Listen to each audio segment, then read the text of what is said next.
Edição de Alexandre David. O Conselho Nacional do PSD às voltas com o Orçamento de Estado, votar contra, optar pela abstenção e que contrapartidas exigir.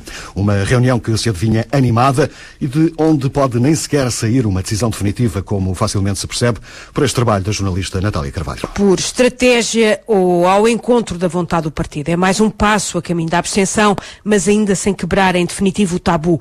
Pedro Passos Coelho vai procurar sair deste Conselho Nacional sem o voto fechado. Certo é que nos últimos dias as movimentações internas não deixaram margem. A maioria defende a abstenção por forma a viabilizar o Orçamento de Estado. Resta ao líder do PSD tentar manter a corda esticada, um espaço para a negociação, na esperança de algumas cedências ainda por parte do Governo.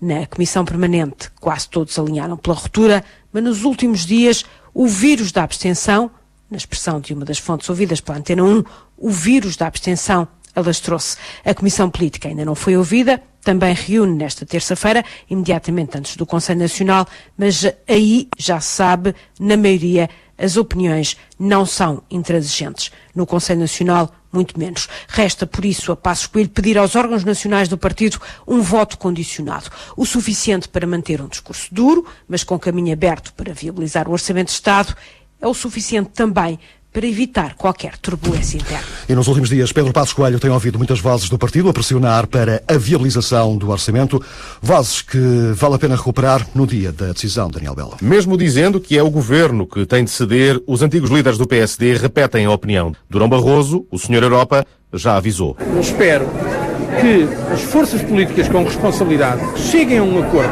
para recuperar a confiança nas finanças públicas e na economia portuguesa. Porque se a situação é difícil, ela ficará extremamente difícil se não se encontrar uma solução. Por cá, Marcelo Rebelo de Sousa também disse a Passos Coelho que há coisas mais importantes que o combate político. Ele saberá que, independentemente dos cálculos políticos ou não, das sondagens, do que dão ou que não dão, que aliás só agravam isto, independentemente disso, o que há é um risco de colapso financeiro. E quando se está perante um risco desses, eu entendo que o que se pede-se a José Sócrates, que tenha outro comportamento que não tem tido, de facto, mas que se pede ao líder da oposição, é que pense duas vezes nas consequências do seu sentido de voto. Outro antigo líder social-democrata, Marcos Mendes, também tem uma opinião semelhante. Acho duas coisas importantes. A primeira é que ele seja viabilizado.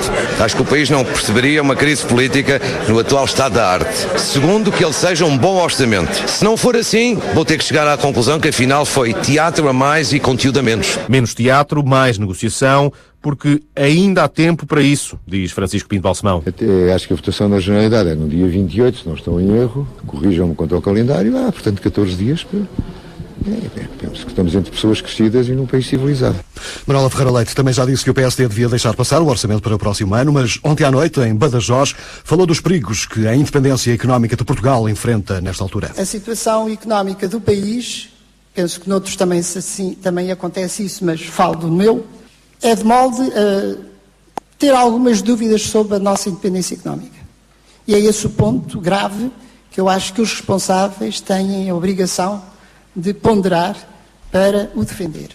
Ontem o Ministro das Finanças levantava a hipótese do setor privado poder baixar os ordenados, mas ontem à noite na RTP, no programa Prós e Contras, Jorge Lacão, Ministro dos Assuntos Parlamentares, garantiu que não existem planos para alterar o Código de Trabalho nesse sentido. A matéria salarial do setor privado não é determinada pelo Governo, nós não estamos em economia coletivista, felizmente, e portanto o Governo, acerca da matéria, não tem que se pronunciar. Essa é uma matéria entre empregadores e trabalhadores a definir, digamos... A minha pergunta é, porque aqui há uns dias atrás, aquilo que se disse é que para os salários do setor privado descerem, haveria que fazer qualquer alteração no artigo do Código Laboral. Se isso se viesse a ter que impor uma alteração numa norma do Código de Trabalho. Mas está completamente fora de questão, porque, como lhe disse, não há nenhum propósito do Governo fazer qualquer tipo de ingerência relativamente aos salários. Mas então não podem baixar os salários. A única matéria... Se para baixar é necessário mexer no Código Laboral... A única matéria no setor privado em que o Governo tem uma participação ativa, com os parceiros sociais, aliás, é na definição do salário mínimo nacional.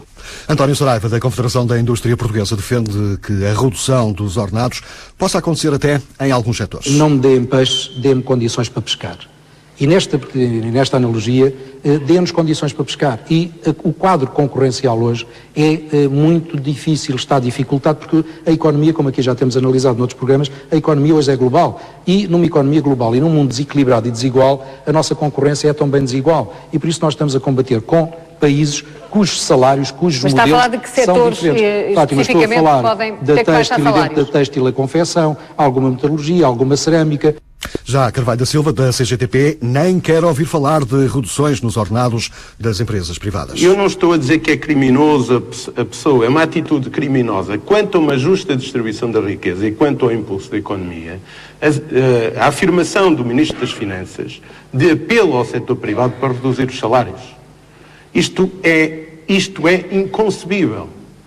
E portanto, nós estamos perante um orçamento de Estado, que é um orçamento, podíamos discutir, e oxalá haja tempo, mas é um orçamento de empobrecimento da maior parte dos portugueses e dos que menos têm, perigosamente a empobrecerem. Ou seja, vai haver muita gente a entrar em situação de pobreza, fruto de um conjunto de mecanismos que aqui estão.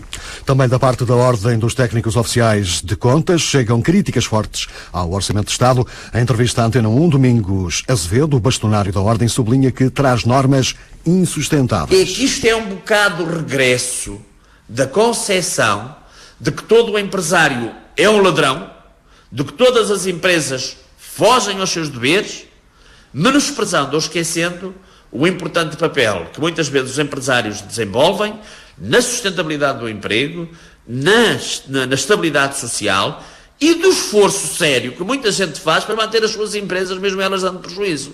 Esta gente que anda por aí dos gabinetes, que anda para aí a fazer leis que não sabe as consequências que elas têm, antes de fazer leis, deveria ir para as empresas ver como é que isto é todos os dias. Provarem com uma empresa deles como é que se sustenta uma empresa, para depois poder fazer leis que as empresas possam sustentar. Esta aristocracia dos gabinetes de faculdade, das faculdades e dos gabinetes dos ministérios não é suficiente, porque as leis aplicam-se a pessoas concretas que depois todos os dias têm que as aplicar. E a Ordem está literal e visceralmente contra esta norma. E só sossegará quando ela for retirada do orçamento, que não faz sentido nenhum, é um descrédito nos profissionais da contabilidade, é um descrédito nos empresários e nas empresas, e é um descrédito na própria lei que o próprio Governo criou. A entrevista ao bastonário da Ordem dos Técnicos Oficiais de Contas para ouvir na íntegra já a seguir a esta edição das 7. A França e em